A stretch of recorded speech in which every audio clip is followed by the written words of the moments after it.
Oi, Adriana. Boa noite, pessoal.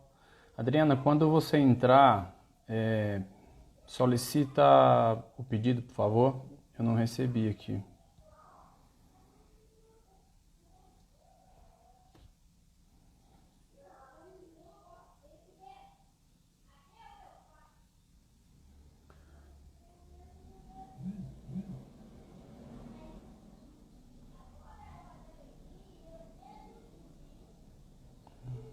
Agora. Agora vai.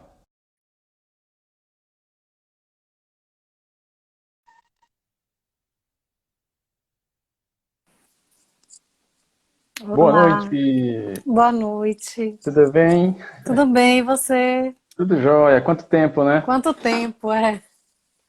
Que bom, Desde né? 2012, né? 2012, exatamente. Ficamos aí cada um no seu lugar, É, na nossa correria, né? Mas é assim mesmo. Eu isso. vou. Vamos esperar um pouquinho aqui, ver se a galerinha entra. Uhum, Enquanto isso, eu vou enviando uns convites aqui, que eu tá, faço sempre isso no comecinho, tá bom? legal.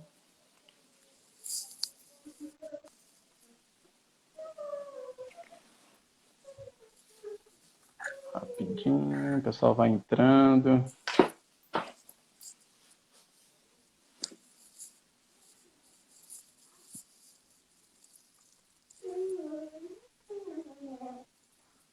Papai, Oi, amor. eu tô com fome. Essa mamãe, por favor. Beijo. Mas, pai, eu tô com. Não, papaizinho, peça a ela, por favor. Coisas da quarentena, né? É, totalmente. É assim mesmo. É até bom porque a gente acaba passando para as pessoas que a gente consegue trabalhar em casa também, né? Sim, Que a grande preocupação do pessoal, eu acho que quando começou a quarentena era justamente isso. E agora? Terapias, como é que eu vou fazer? é, Será que eu vou conseguir, né? verdade.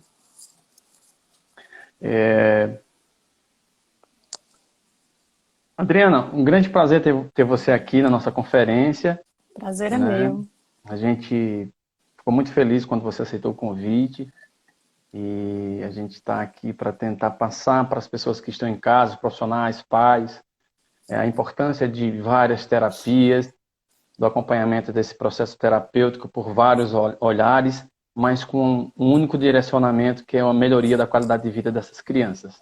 Uhum. Né? Então, eu gostaria que você se apresentasse, né, e já inicia a sua palestra, né, que hoje será voltada para a integração sensorial e seletividade alimentar, que eu acho que as mães devem estar loucas para saber sobre esse assunto.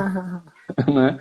Porque essa quarentena, até para as crianças neurotípicas, está sendo difícil se alimentar, porque os horários estão muito bagunçados. Eu Sim. imagino para essas crianças dentro do espectro, né? É, e a Então, rotina é uma coisa muito importante para a alimentação, né? não é? Então, apresente-se, por favor, e inicie a palestra. Eu sou Adriana Balaguer, terapeuta ocupacional. É, tenho um mestrado em psicologia, tenho a certificação internacional em integração sensorial, sou psicomotricista também, mais voltada para psicomotricidade au couturier, e tudo isso vai integrando essa prática de terapia ocupacional, sempre voltada para a ludicidade, para o brincar, para o prazer da infância e para a subjetividade também da criança. Eu e Cleiton nos conhecemos no CDI, no Summer Camp de Patrícia Piacentini, junto com outras pessoas, ficamos todos muito amigos, foi uma experiência incrível, única. É um momento da minha vida que eu lembro com muita alegria. Foi maravilhoso estar lá, Foi um no divisor de CDI. águas, não foi? Foi um divisor de águas. Para mim também. A gente aprendeu muito e foi uma vivência muito intensa, né? E desde antes de ir para o CDI, eu fui para o CDI, a gente se conheceu no CDI em 2012, mas desde 2000 que eu já trabalhava com criança dentro do espectro. Primeiro sendo professora de educação infantil, Trabalhei numa escola aqui em Salvador, que hoje é a escola do meu filho, que é uma escola que eu amo muito e admiro demais. E lá eu já tinha alunos dentro do espectro. E desde então, o trabalho foi sempre, desde que eu li sobre autismo pela primeira vez, em 1998, no livro de Esteban Levin, A Clínica Psicomotora, eu me apaixonei e eu soube que era isso que eu queria para minha vida, né? É um mundo que me encanta, é um mundo mágico. Eu acho que os autistas ensinam muitas coisas para gente, e uma das coisas é exatamente a gente saber pensar fora da caixa, porque eles Não são é? fora da caixa. E eu gosto muito disso, isso me encanta demais. E já pensando na integração sensorial, esse mundo nosso, que é um mundo absolutamente sensorial, ele pode ser muito impactante negativamente para as crianças dentro do espectro, porque estamos imersos o tempo todo nos aspectos sensoriais, e se a gente não consegue integrar bem as informações que a gente recebe do meio, a gente também não vai conseguir dar uma resposta adaptativa adequada. A integração sensorial foi criada pela terapeuta ocupacional Jean Aires, por volta de 1940. Ela criou a integração sensorial pensando nas crianças que tinham dificuldade de aprendizagem, não foi para as crianças dentro do espectro. Mas hoje a gente sabe que 99% das crianças dentro do espectro têm dificuldade de integração sensorial, têm uma disfunção de integração sensorial. E a integração sensorial, na minha opinião e na opinião de diversos profissionais, é um dos trabalhos de base. Você sabe disso, você usa muito a parte sensorial no trabalho da natação. Eu lembro como você me falou isso uma vez na piscina do Uhum. CDI, né? Do trabalho de propriocepção. Eu sempre recomendo natação. Natação Fantástico. natação está dentro das terapias, né? Pra gente, para as crianças dentro do Acredito nisso. espectro. Defendo É isso. fundamental, também defendo isso e sempre faço esse encaminhamento.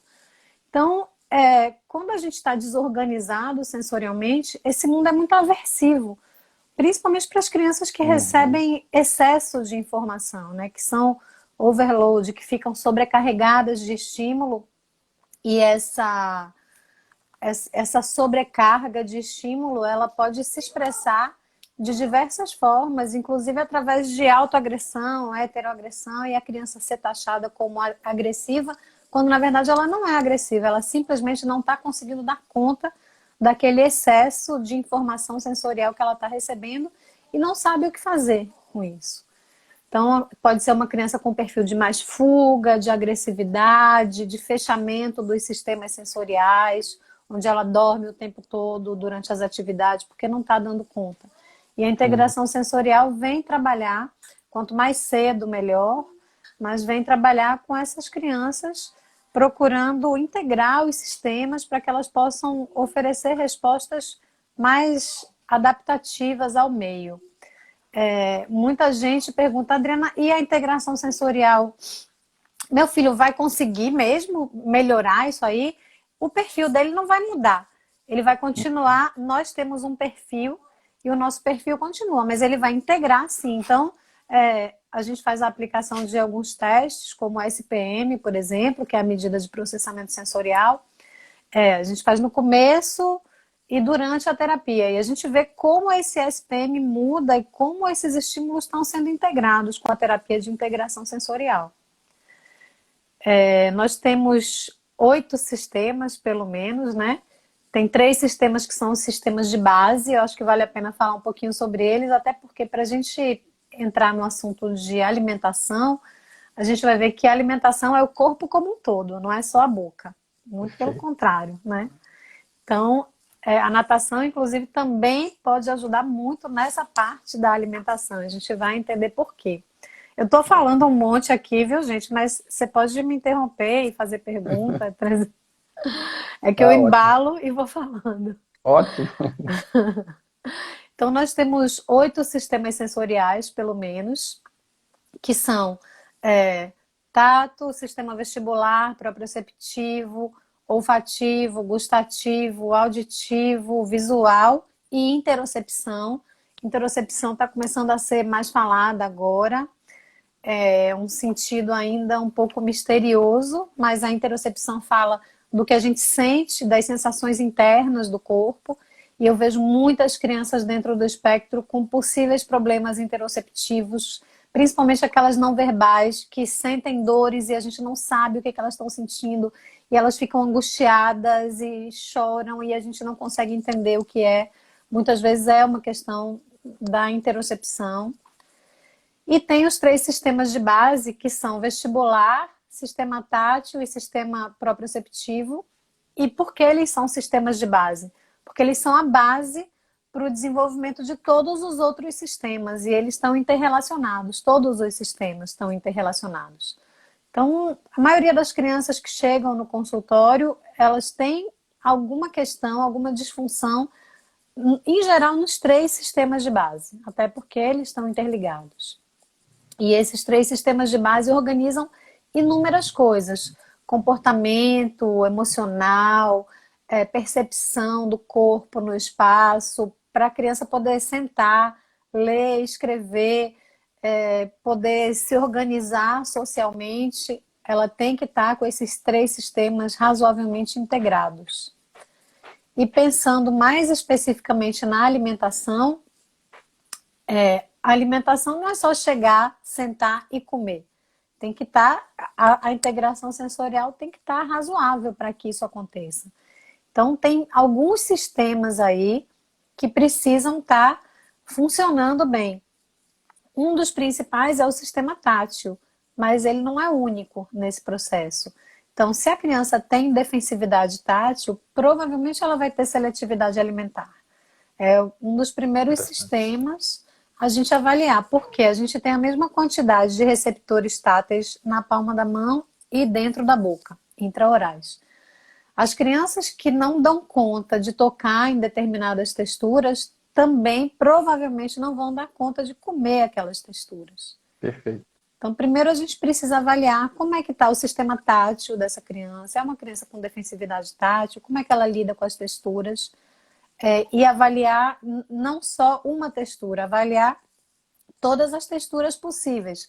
Textura seca, textura úmida, molhada. Às vezes a criança com seletividade alimentar, muitas vezes ela seleciona, né? E isso pode ser sensorial ou pode ser comportamental. As crianças dentro do espectro costumam selecionar muito comportamentos e gostos. Estou vendo que tem algumas perguntas aí de Lilian, depois a gente pode responder. Mas, então, algumas crianças só querem comer comida de determinada cor, só querem comer comida amarela. Então, isso é muito comum. Isso tem a ver também com selecionar um comportamento. Aí é mais um aspecto comportamental do que sensorial. Mas se essa criança seleciona a textura, por exemplo, algumas crianças só conseguem comer papinha, ou algumas crianças só conseguem comer alimentos secos. Provavelmente isso tem uma relação com o sistema tátil. E aí a gente vai avaliar como é que está o sistema tátil dessa criança. Uma criança com defensividade tátil, muitas vezes ela dá sinais claros dessa defensividade. Então é aquela criança que olha para uma textura, ela pode ficar inquieta, pode ficar com a mão fechada porque está dando agonia nela e ela não sabe dizer essa agonia. Ela pode ficar salivando muito ou até vomitar, pode passar mal. Tem crianças que vomitam só de ver uma textura, que elas não aguentam olhar, não aguentam sentir o aroma. Isso gera essa seletividade alimentar por conta do sistema tátil. Então é um dos sistemas que interfere. Outro sistema que está diretamente ligado é o proprioceptivo. Eu acho que muitas vezes os pais não percebem naturalmente isso, né? Mas a criança não tem força suficiente ou não sabe usar a força do corpo como um todo para mastigar aquele alimento. Então, pode ser uma criança que simplesmente amasse o alimento e aí ela vai preferir alimento de textura seca que misturado com a saliva ela possa amassar com a língua e engolir diretamente, porque aí ela não faz a força que ela tem que fazer para mastigar. Então tem que avaliar o sistema proprioceptivo também dessa criança. O corpo, quando a gente come, o corpo come por inteiro, né? É a força que você faz, é o barulho, a criança está ouvindo o croque-croque do alimento, e se ela não suportar determinados barulhos, pode ser que ela evite também comer alguns alimentos por causa do sistema auditivo. Ela está sentindo a textura, tem a discriminação também, a discriminação intraoral, que se a criança tiver questões de discriminação também vai interferir aí. O sistema vestibular interfere, porque a criança precisa de um bom controle postural também, para estar sentada, localizada na cadeira, olhando para o prato, olhando para as pessoas que estão em volta, na mesa. Então, é o corpo como um todo, essa alimentação. E a outra coisa importante da alimentação é a rotina.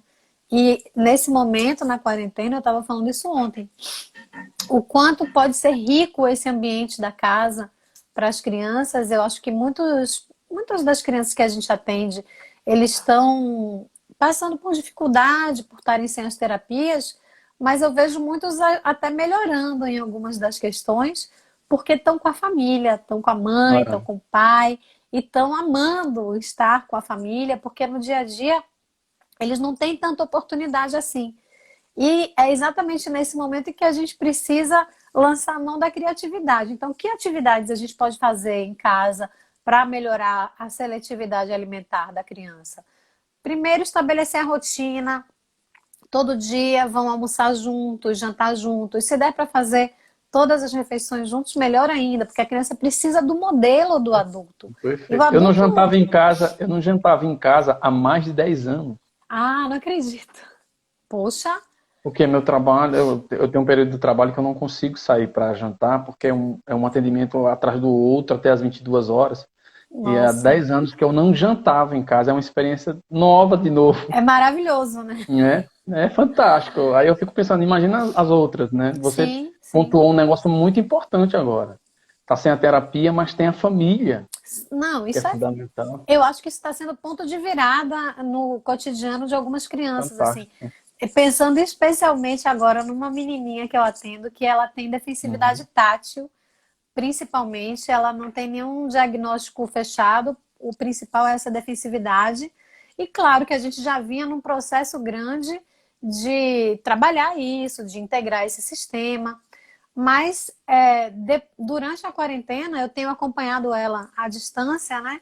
E tenho solicitado algumas atividades, os pais fazem, são pais, é uma família muito parceira. E essa menina deu um salto, ela tá amando estar na casa dela, vivendo isso com os pais. A defensividade, eu recebi umas fotos, uns filmes dela hoje que eu falei, gente, vou dar alta quando acabar a quarentena. Que legal! Porque ela tá em casa fazendo isso com os pais. Para uma criança, as pessoas mais importantes da vida, pai e mãe, né? Então, se ela tá podendo viver isso com os pais, e ela tem esse modelo da alimentação, e parando para pensar, quando você falou que tinha 10 anos que você não jantava em casa, me deu uma dor no coração, porque refeição com a família é um momento tão afetivo, é um momento de troca, né? De troca íntima, porque alimento é uma coisa afetiva, né? Se a gente pensar em outras abordagens que vão falar sobre alimentação, eu gosto muito da psicologia, da abordagem da psicologia, e tem muitas abordagens que vão falar da relação da alimentação com a mãe. Então, principalmente a constelação sistêmica fala disso, né? Que quando uma criança rejeita um alimento, talvez ela esteja com dificuldade de encontrar aquele alimento na sua mãe. Claro que não é superficial dessa forma, mas a mãe é a primeira fonte de nutrição da criança. Então faz muito sentido a gente ligar mãe à alimentação. Perfeito. Isso não é sensorial, mas se a criança pode rever esse modelo quando ela está se alimentando ali com a sua família, ela vai poder talvez ressignificar a sua forma de se alimentar. É um desenvolvimento emocional, né? Totalmente. Eu lembrei agora de uma pequenininha que foi para a clínica só para trabalhar a alimentação. E num determinado momento da terapia, os pais me confessaram que os dois só começaram a comer comidas sólidas a partir dos 5 anos. E eles tinham muita dificuldade com essa rotina alimentar. Então, a primeira coisa que eu sugeri, olha, antes da gente trabalhar a questão dela com os alimentos, vamos trabalhar a questão de vocês. Vocês precisam sentar na mesa, ter essa rotina. E o que a gente está falando, né? Esse momento é um momento ouro para isso, para as crianças. Perfeito. Então, dicas para as mães, para as famílias que estão assistindo com relação à alimentação. A primeira coisa é a rotina. A segunda coisa que a gente usa, tem um método que trabalha com seletividade alimentar, que é o método SOS, que fala dessa aproximação gradativa do alimento. Então, a criança, a gente nunca na integração sensorial a gente vai fazer uma coisa abrupta. A gente sempre vai estar dando desafios gradativos que a criança possa vencer naquele momento, para que a gente vá aumentando pouco a pouco esses desafios. Então, se você quer que a criança... A gente vai eleger um alimento. Eu quero que o meu filho coma pão. Ele não come pão. Tá bom. Claro que a gente vai avaliar todos os sistemas, entender onde é que está a questão. Ele não come pão por causa da textura, ele não come pão porque ele não está conseguindo mastigar, é porque o pão gruda no céu da boca. Vamos avaliar, vamos comer aquele alimento, vamos sentir o que a gente precisa fazer no nosso sistema sensorial para comer aquilo. E aí vamos começar a aproximar aquele alimento da criança. Como é que é essa aproximação gradativa? Você vai mostrar, você vai brincar com o alimento. Então eu faço muito isso no consultório. Vamos escolher o alimento desse primeiro período, um mês, né? Um mês brincando com a maçã. Toda semana, toda sessão a criança vai trazer maçã. A gente vai brincar com o corpo primeiro, sentir esse corpo, organizar esse corpo. Depois a gente vai sentar, cortar a maçã, pegar a forma de massinha, fazer como se a maçã fosse uma massinha. Vamos brincar com ela, vamos fazer uma joaninha com a casca da maçã, botar a anteninha, e aí a criança vai se aproximando de forma lúdica daquilo. Num determinado momento ela já está tocando na maçã, aí ela cheira, ela lambe e daqui a pouco ela está comendo. E assim, a mesma coisa em casa, né? Claro que não é mágica nem receita de bolo, mas em casa também. Vamos chamar a criança para... Vamos fazer o café comigo? O que a gente vai botar na mesa hoje? Bota o café da mesa, vamos aprender a cortar o pão, passar manteiga, daí você está trabalhando atividade de vida diária, coordenação motora fina, independência, a parte emocional, porque a criança vai se sentir importante de estar organizando o café para a família. E todas as crianças podem fazer isso, né? Todas as crianças têm essa condição. Algumas vão precisar de mais ajuda, outras de menos. E aí eles vão comer juntos e a criança pode eleger um bichinho preferido, uma bonequinha para colocar na mesa junto dela, e ela vai dar para o bonequinho aquela comida que ela não gosta de comer e vai chegando perto. Então, é por aí. E É a muito outra... interessante esse... Desculpa. Não, pode falar, pode falar. Foi muito interessante isso que você falou agora, o brincar, né, que envolve todos os sentidos, o corpo por completo. Esse negócio de eu não gosto dessa comida, mas eu vou dar para minha boneca. Mas mesmo ela não gostando e dando para a boneca, ela está experimentando esse alimento, ela está em contato visual, o olfativo, Isso, né, isso. o tato. Fantástico isso. É. Quer queira, quer não, você está introduzindo o alimento para ela, sem ela saber, né? Não, com certeza, e é gradativo, e tem que ser gradativo, e tem que ser prazeroso. Você nunca vai obrigar. Não existe obrigar a criança a comer. Só se ela estiver num momento de risco de vida fisiológico, né? Aí é outra história. Mas você não vai obrigar a criança a comer. Essa introdução tem que ser gradativa. Se essa criança passou 4 anos só bebendo leite, como eu conheço algumas crianças que ficaram sem diagnóstico, 4 anos só conseguindo beber leite, uma semana a mais não vai fazer muita diferença. Então vai gradativo, porque comer tem que ser prazeroso. Comer é pulsão de vida, né? Pensando na psicanálise. Então, ajudar a criança, inclusive, a descobrir onde é que está essa pulsão, esse prazer de viver. Se eu gosto de comer, eu gosto de viver. Então, tem um monte de coisa aí, né, nessa seara da alimentação, que vai, inclusive, além do sensorial, mas o sensorial, sem dúvida, as pesquisas falam que ele está em boa parte dos casos de seletividade alimentar, tá? O sensorial. Muito interessante, muito interessante. Eu acredito, porque, né, somos sensitivos. Somos Adriana, seres sensoriais. tem um monte de perguntas aqui bem relacionadas ao que você está falando Vamos lá. agora. Vamos dar uma olhadinha aqui, deixa eu ver Vamos. aqui. O pessoal vai falando, vai subindo, para a gente não perder aqui. Deixa eu ver.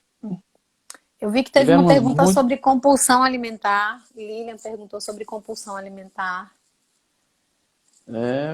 Isso, deixa eu ver aqui. Teve uma que estava bem direcionada ao que você estava falando agora.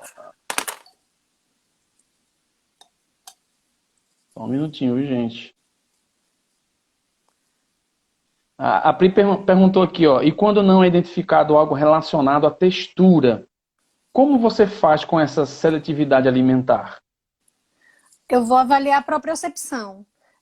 A gente vai avaliar todos os sentidos. A gente não vai avaliar só o sistema tátil. A gente vai avaliar todos os sistemas. Então, logo na primeira sessão, eu vou fazer as observações clínicas para avaliar como é que está o perfil sensorial dessa criança. Vou ver como é que está a propriocepção, o sistema auditivo, o sistema vestibular, o olfativo. E aí, vou fazer o SPM, né? Vou pedir que os pais façam o SPM e ver como é que estão esses sistemas, porque, como a gente está falando, a alimentação é o corpo como um todo, não é só tato. Ficou um pouco escura a minha câmera, não foi? Ou não? Para você não tá escura, não? Ficou. Estranho. Eu Mas acho que tá é porque eu tô o comentário agora. mas tá dando para Opa, ver, né? agora. Mais Então, para é sua o direita, eu corpo acho. agora. Aí, A alimentação é o corpo como um todo, não é só o sistema tátil. Inclusive, tem uma confusão, eu acho, que muita gente faz com relação à integração sensorial, que é achar que o sistema tátil é o mais importante. Não é. Todos os sistemas são importantes. O sistema tátil é um dos sistemas de base, ele é fundamental, ele tem muito a ver com a seletividade alimentar, mas ele não é o único. ótimo. A Ellen perguntou aqui que vai estar conosco amanhã, né? Também, fantástico. Quando apresenta essa seletividade alimentar e não há o diagnóstico, não tem diagnóstico. Então, pode ser que esse diagnóstico seja um diagnóstico de disfunção da integração sensorial. Mas a gente não tem como afirmar que vai ser isso. Pode ser que seja uma questão emocional também da criança. A gente tem que ir fazendo. Muitas crianças que não estão dentro do espectro vão apresentar essa seletividade alimentar. Inclusive, eu recebi, depois que eu trabalhei com essa menininha que com 5 anos só bebia leite, um tempão depois que eu dei alta para porque ela integrou todos os sistemas, ela ficou bem sensorialmente, só que ela continuou com a seletividade alimentar. E aí eu encaminhei ela para a fono para fazer um trabalho bem específico intraoral. E assim, 1 ano depois, mais ou menos, a tia dela, que é uma psicóloga maravilhosa, adulta, se dá super bem na vida, entrou em contato comigo e me pediu para eu trabalhar a seletividade alimentar dela, da tia. A tia me contou que Nossa, ela só comia carboidrato. Ela é adulta, tem 20 e tantos anos. E caramba. é uma pessoa organizada na vida toda, só que ela não consegue comer. Ela só come carboidrato. E aí a gente ficou se falando um tempo. Eu fiquei pensando como é que eu ia fazer para trabalhar com uma adulta, psicóloga ainda por cima. E aí eu sugeri que ela fosse fazer um curso de culinária, para ver se essa aproximação gradativa e prazerosa dos alimentos ia ser talvez fosse mais interessante para ela, porque quando a gente vai trabalhar com adulto, a gente sempre vai pensar na parte funcional, né? Então eu Sim. pensei numa atividade funcional onde ela pudesse redescobrir, ressignificar esse prazer. E aí não tive mais notícia, mas muitas vezes Ah, vai ficar sem diagnóstico mesmo. E a gente vai fazer o diagnóstico por infelizmente. exclusão, né? Vamos ver como é que está Isso, esse perfil sensorial, vamos perfeito. ver como é que está a Exato. parte emocional, vamos constelar o tema alimentação, enfim. Perfeito. A Alina está perguntando aqui qual sistema está envolvido na compulsão alimentar, que Eu também é um acho processo psíquico, né? também. A gente vai pensar na compulsão como um todo, não só alimentar. Muitas crianças dentro do espectro vão ter diversas compulsões, e aí a gente tem que pensar, tem que considerar o lado emocional. Mas a gente também pode pensar no sistema interoceptivo, porque a Sim. criança come, come, come e talvez não sinta a sensação de saciedade. E pode ser uma busca também. Pode ser uma busca tátil, pode ser ter aquelas crianças que não é compulsão, mas levam tudo à boca porque não discriminam bem. Tem diversas razões aí. A gente tem que entender como é essa compulsão. Então, pode ser interoceptivo, pode ser uma busca tátil de levar tudo à mão e à boca, porque não percebe direito a dimensão, não discrimina direito a dimensão e a textura daquele objeto, e aí leva a boca para sentir mais o Pode ser uma objeto. estratégia de autorregulação também? Pode ser uma estratégia de autorregulação, mas aí vamos entender, ele leva a boca para ficar mordendo ou para sentir a textura? Porque se for para ficar mordendo, tem mais a ver com a propriocepção. Aquelas crianças que mordem caneta, que mordem a gola da camisa, isso é propriocepção. Uhum. Ou ele leva a boca para sentir a textura. Aí é uma busca tátil. Então, seria uma busca por essa estratégia tátil. E a gente pode pensar em diversas acomodações sensoriais. Mas a compulsão mesmo, eu acredito que tenha mais a ver com interocepção. Perfeito. Vamos ver agora. A respeito dessa seletividade alimentar, você acha que esse processo de seletividade ela for muito rígida, isso vai afetar em outros fatores, como, por exemplo, um desfraude, um problema gástrico, que pode levar a outros problemas? Você acredita nisso? Com certeza. Essa seletividade, o desfraude, ele é um processo que também tem uma relação grande com o sistema sensorial. Aí a gente pode Uhum. pensar também no sistema proprioceptivo, no tátil, no olfativo e no visual. No tátil, relação direta, né? Por causa da textura do cocô, do xixi, da urina, a criança pode Uhum. não suportar aquela textura, ou ela pode ser uma criança de busca tátil e querer tocar.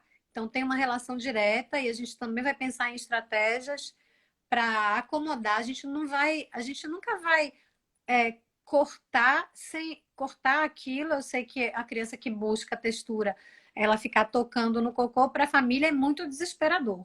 E realmente é um Uhum. comportamento que causa muita aversão social, né? A gente não vai permitir, mas a gente vai procurar ajudar ela a redirecionar essa sensação. Então, por exemplo, dá uma argila para a criança, oferece argila, deixa ela se melar de argila, tinta, massinha, brincar com isso.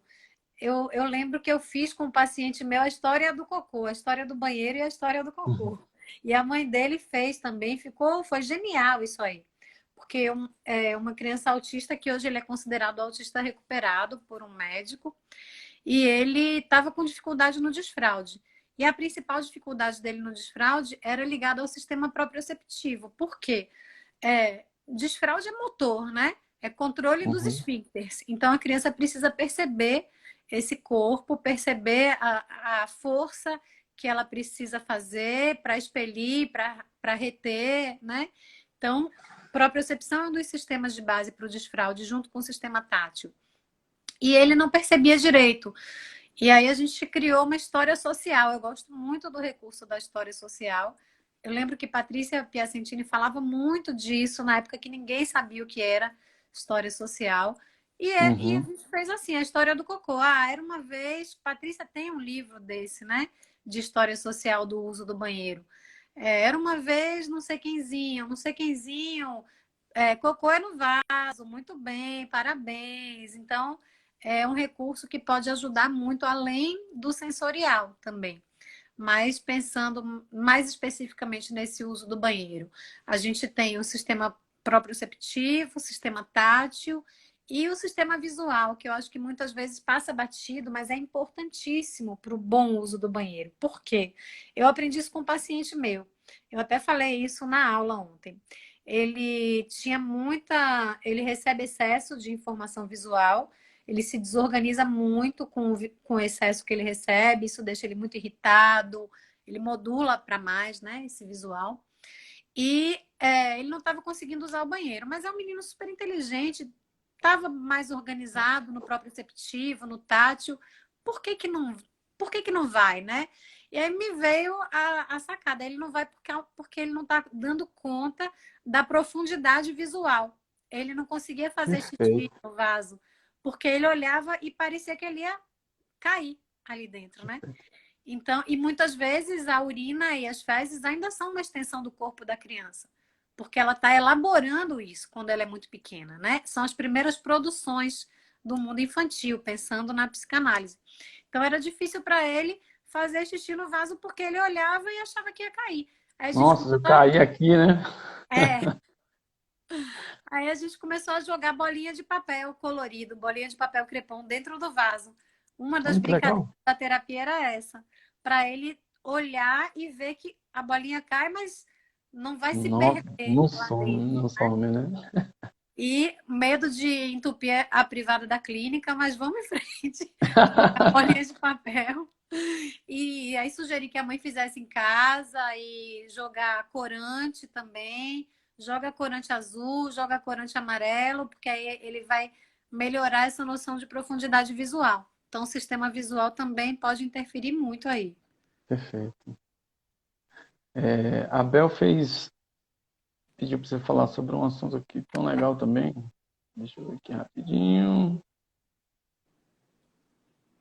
A Dani fez um comentário aqui a respeito de algo que aconteceu com ela. Drica, eu ouço às vezes mães de crianças com desenvolvimento típico utilizar um termo seletividade alimentar para crianças que passam fases de recusa alimentar entre 2 e 3 anos. O termo seletividade está correto nesse contexto? Eu acredito que não, porque toda criança muda de gosto, né, durante a primeira infância, e isso não é necessariamente uma seletividade alimentar, principalmente se a criança já comia aquele alimento, ela já tinha conquistado força, controle, mastigação, percepção, ela consegue lidar bem com aquela textura, então isso não é seletividade alimentar, é natural que durante o desenvolvimento a criança vai mudando de gosto. E tem uma coisa que os hábitos familiares interferem muito. Então, como é que você vai querer que seu filho coma alface, arroz com feijão, se ele não vê essa comida dentro de casa? Se Uhum. você, a criança que come muito doce, por exemplo, o paladar dela vai mudando. Então, as famílias que são muito permissivas com relação ao excesso de doce, elas também estão criando uma mudança nesse paladar da criança. Isso não é seletividade alimentar. A criança só está com um gosto diferente, muito de acordo com os hábitos que essa família também coloca. Comer também tem tudo a ver com limite, né? É preciso um limite, é preciso uma organização para que a criança crie bons hábitos alimentares. E isso é da família toda, não é só da criança. Perfeito. É uma troca, né? Ela está trocando algo que o doce é gostoso, é saboroso. Quer É. queira, quer não é, Não, e né? tem de Então, vez em quando, né? Não tem problema uhum, acontecer de vez em quando. Mas legal. não pode, não pode substituir refeição. Ah, sem dúvida. Perfeito. Deixa eu ver aqui, Isabel pediu para você falar sobre a importância de se avaliar o organismo antes de classificar como seletivo. Perfeito. É preciso uma avaliação global da criança, né? Como a gente está falando, e não só da parte sensorial. Tem que ver a parte Uhum. fisiológica também. Tem que ver se a criança tem. Pode ser que essa criança tenha refluxo, refluxo oculto, pode ser que ela sinta diversas dores de estômago. Muitas crianças têm alergias alimentares severas e aí não dão conta de comer determinados alimentos e a família nem sabe que ela está com aquela alergia. E muito pertinente isso. Realmente tem que ser avaliado. A E é um avaliação processo, tem que ser global. e é um processo muito complicado, porque às vezes o pai quer que a criança se alimente, né? É, Ah, é birra, não quer comer porque só gosta de comer tais alimentos, quer que ele experimente. E às vezes aquele alimento é muito agressivo para ele, né? E ele não consegue sim. verbalizar, né? E a gente precisa entender a alimentação como um processo contínuo, né? Que vai começar quando a criança está sendo amamentada. Então, aí já começa a base da alimentação. E aí, voltando de novo um pouco para a psicologia. o processo de alimentação inicial da criança, ele precisa ser prazeroso, porque quando a criança está mamando, seja no seio materno, seja na mamadeira, ela não está mamando só aquele alimento, ela está mamando o olhar da mãe, o cheiro da mãe, ou de quem cumpre essa função, mas que é mãe, né? A função materna. Uhum. Então, ela está mamando o cheiro dessa mãe, esse olhar, o tom de voz, a forma como a mãe toca, a mãe está imprimindo afeto, a mãe tá mostrando, inclusive, tato profundo, propriocepção, a mãe está favorecendo uma construção positiva dessa integração sensorial. Então, a criança começa aí, essa relação alimentar que deve ser positiva e que é fundamental e, inclusive, estruturante para a subjetividade da criança. E aí, no segundo momento alimentar, a criança já não está mais mamando, já pode comer, já pode fazer a introdução de alimentos. Como é que vai ser feita essa introdução? Isso é um processo. A criança, de repente, ficou seletiva, não existe. É um processo. É. Então, com 6 meses, na primeira alimentação, eu gosto muito da técnica BLW, foi o que eu usei com meu filho. Com Hum. 6 meses, a primeira refeição dele foi um pedaço de mandioquinha, batata baroa, inteiro. Eu nunca amassei comida para ele, porque eu sei que se ele engasgasse, eu estava do lado para desengasgar, né? E eu sei que a criança tem condição, essa coordenação mão-boca é fundamental para a criança, e eu sabia que ele ia ter condição de fazer força, ele precisava experimentar a textura e fazer força para descobrir a força da boca e amassar aquilo ali. E ele foi. Pegava a batata baroa, a mandioquinha, levava para a boca, amassava, ela escorregava, ele pegava de novo, o gato vinha, tudo Perfeito. natural, né? Não tem nada, não tem que fazer grandes malabarismos. O gato vinha do lado, olhava para a comida dele, ele olhava para o gato, puxava a comida. Então, é uma relação com Perfeito. o ambiente. E desde sempre a alimentação tem que ser um processo prazeroso, natural e contínuo. Quer dizer que você passa 3 anos amassando a comida do seu filho, de repente você vai querer que ele mastigue? Isso não existe. Porque você já perdeu um Difícil. tempo aí precioso dele perceber essa boca, dele perceber essa força, dele perceber a textura. Então, é processo. Como é que foi essa alimentação até hoje?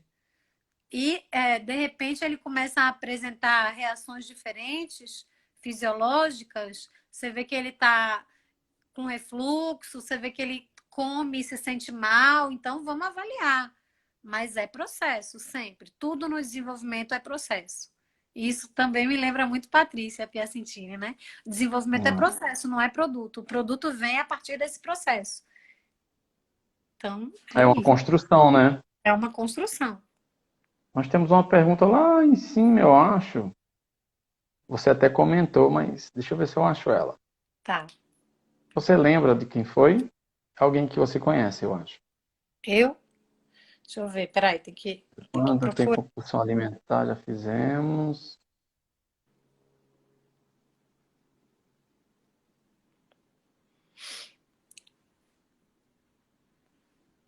Foi alguém que fez uma pergunta lá em cima. Se puder repeti-la.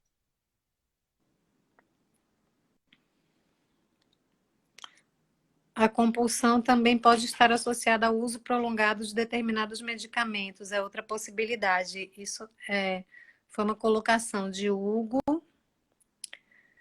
Ansiedade também leva à compulsão, com certeza. Não estou vendo a pergunta, Né? mas A pode, Dani falou pode. aqui no Instagram, eu escuto muitas mães blogueiras usando esse termo de seletividade, né, Dani? Você quer falar? Esse negócio de mãe blogueira, a gente está tendo. Eu tô tendo alguns problemas com mães blogueiras. Você tem esse problema com mãe blogueira, por exemplo? Não, Todos nós temos, será? mas também não tenho muito contato com mães blogueiras. Ah, ótimo, perfeito. Mas então, pensando nessa alimentação, é isso que eu acho importante, a gente pensar que a alimentação é um processo contínuo que começa desde o nascimento do bebê, e tudo isso tem que ser levado em conta quando a gente vai avaliar a seletividade alimentar e levar em conta o corpo como um todo. Eu comecei a falar de algumas ideias para o trabalho em casa, né, nesse momento de quarentena, para essa Sim. seletividade. Então, eu gosto muito de trabalhar na cozinha. Primeiro que eu Perfeito. adoro cozinhar e adoro comer, mas também porque eu acho que a cozinha é um ambiente onde a gente pode trabalhar diversas habilidades do desenvolvimento com a criança, mesmo que ela seja pequenininha. Então, na hora de você vai fazer uma receita, primeiro você vai mostrar para a criança como é que aquele alimento, como é que faz aquele alimento. Então, você pode até pegar um vídeo no YouTube, vamos ver como é que faz um bolo. Aí você mostra para a criança, você já está modelando o comportamento através do vídeo, né? Ah, um bolo se faz misturando ovo, leite e farinha de trigo. Então tá, agora vamos para a cozinha. Aí você bota em cima da mesa diversos alimentos, diversos ingredientes, inclusive aqueles que você não vai usar. Bota farinha de trigo, bota ovo, bota leite, bota maisena, bota, sei lá, pimenta. E aí você pede para a criança para trabalhar linguagem e discriminação visual. Você vai falar, vamos pegar farinha de trigo. Se a criança tiver muita dificuldade na linguagem, você pode pegar uma foto. Você já vai imprimir antes, antecipadamente. O seu som está sumindo. E aí você pede para a criança, cadê a farinha de trigo? Mostra a foto. Vamos pegar? Adriana? Vai e pega. Então ela está fazendo Adriana? isso. O som. Deu uma fugida no som. Voltou agora? Agora voltou. Então a criança, Você quando estava você falando da pede, farinha de trigo. você pede para a criança pegar a farinha de trigo. Você pode mostrar a foto para ajudar ela, trabalhando com a pista visual. E aí ela pega. Então você está trabalhando pareamento, discriminação visual, linguagem. E aí vocês vão fazer a receita. Então está trabalhando o sistema tátil, coordenação motora fina, atividade de vida diária, a emocional também, né? Porque é importante a criança poder fazer aquilo para a família. Vamos servir esse bolo para todo mundo hoje na hora do café. Aí depois você vai trabalhar as funções executivas. Fizemos a receita, vamos aqui na parede prender o passo a passo da nossa receita. Primeiro a gente botou o quê? Ah, primeiro botou o ovo, depois bateu o ovo, botou o leite e misturou a farinha de trigo. Então você está trabalhando funções executivas, praxis, planejamento, sequência, linguagem, um monte de coisa. Eu acho que esse momento da cozinha Literalmente pôr é a um mão na massa, né? pôr a mão na massa.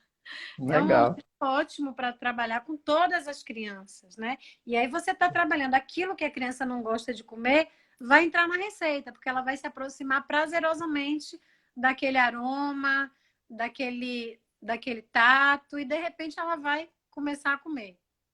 Perfeito.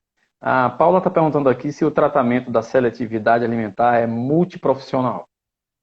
O ideal é que sim. Eu pensaria que a equipe básica seria TO, fono e psicólogo para esse tratamento. A Max está perguntando aqui quando uma criança não gosta de pegar em objetos molhados e chora muito para tomar banho, tem alguma relação? Provavelmente sim. É bom avaliar como é que está o sistema tátil dessa criança, principalmente ligado aos elementos úmidos, molhados, e fazer também essa aproximação gradativa. O banho, ele tem uma relação com o sistema tátil, mas ele também pode ter uma relação com o sistema auditivo e visual, porque tem a velocidade que a água sai do chuveiro, né? A velocidade, o barulho que ela faz ao sair. Então, muitas crianças que se assustam, você chega perto da criança e vai tocar nela, ela já se assusta. Isso é visual. Então, tem que avaliar como é que está o visual dessa criança. Mas se essa criança mostra agonia também fora do banho, com outras coisas molhadas, pode ser tátil, mas pode ser... Em geral, é uma coisa que envolve vários sistemas, né?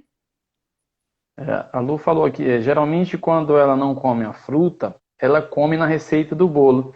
Isso acontece conosco também, né? Por exemplo, eu adoro manga, mas eu detesto o suco da manga. Não tomo. Na criança, ela tem essa percepção também, por exemplo, ela não come maçã. Opa, Ficou congelado. foi. Deve ser sinal da internet, mas volta já. Eu tô. Você está me ouvindo? Ah, voltou. A Bel já está avisando que nós já estamos na fase dos 8 minutos. Não está me ouvindo? O som realmente Foi que houve aqui com o som, pessoal. Vocês estão me ouvindo ou só ela não está ouvindo?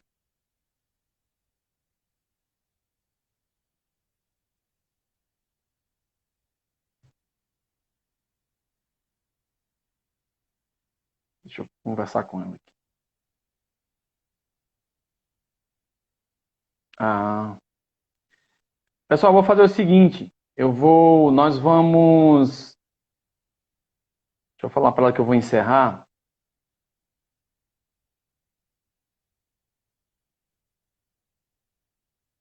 E voltamos.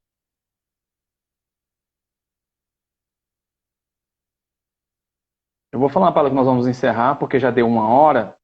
E voltamos para as considerações. E as perguntas, tá bom?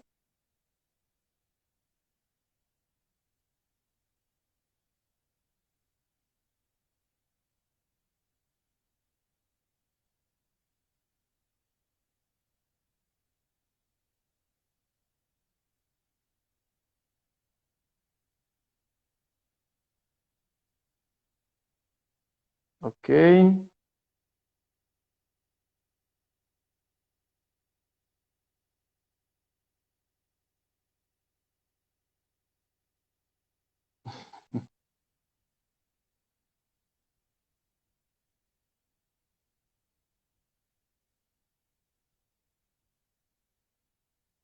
Passa mesmo, Dani. Então, pessoal, a live será salva na minha página, tá? Eu vou encerrar a live agora, mas assim que eu salvar, eu já volto imediatamente, aí vocês voltam e nós damos a continuidade com as perguntas, tá bom? Todos saem e voltam. Estou saindo e